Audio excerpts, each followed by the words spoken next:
Friends দেখুন গুঁড়া মাছগুলো কী দিয়ে রান্না করবো চলুন দেখি। এটা আমি ভালো করে এখন ধুবো, এখনকার মাছটা খুব গন্ধ করে, তার জন্য লবণ আর লেবু দিয়ে ধুবো মাছটাকে। চলুন ধুয়ে নিই।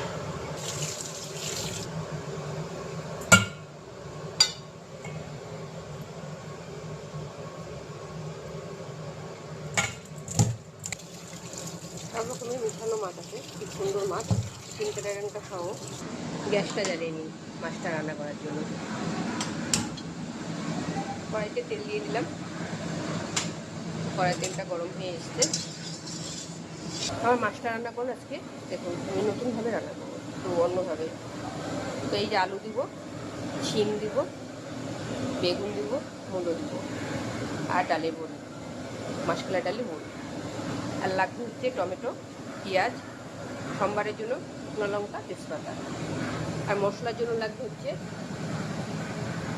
রসুন, আদা, তেজপাতা, কাঁচা লঙ্কা, কাঁচা পাকা লঙ্কা আছে, ধনে গুঁড়ো আর জিরা গুঁড়ো। আমার যেহেতু কড়া থাকে জিরে গুঁড়ো। চলুন এগুলো এখন পেস্ট করে নিই। বড়িটা জলে ধুয়ে নিয়েছি, তেলটা কম থাকবে।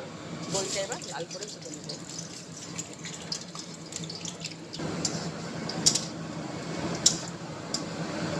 বড়িটা ভাজা হয়ে গেল, এক একে সব সবজিগুলো ভেজে উঠে নিই।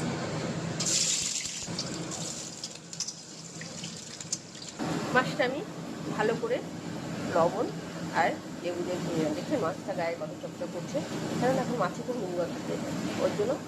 আর মাছে যা খাওয়াচ্ছে লেবু লবণ দিয়ে অবশ্যই ধুয়ে নিলে মাছটা পরিষ্কারও হয়ে যাবে, আর খেতেও আইসটা গন্ধটা লাগবে না। চলুন হলো লবণ দিয়ে সবজি ভাজা হোক, আমি মশলাটাকে মিক্সিতে পেস্ট করে নেব।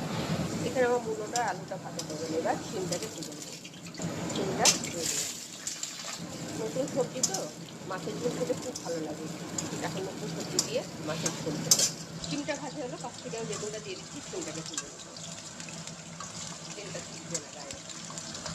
বেগুনটা দিয়ে দিলাম। এখানে মশলাটাও করা হয়ে যাবে। একটুখানি আমি হলুদ দিয়ে মশলাটা মেখে রেখেছি, কেননা হলুদটা ভিজলে খুব ভালো লাগে। সব সবজিগুলো ভাজা হয়ে গেলো, এবার মাছটা ভেজে নিলাম। তারপরে মাছটা ভেজে নিলাম। মাছটা আমার ভাজা হয়ে গেল, এবার নামিয়ে নিব। তুমি একটু জিরা সম্বর দিব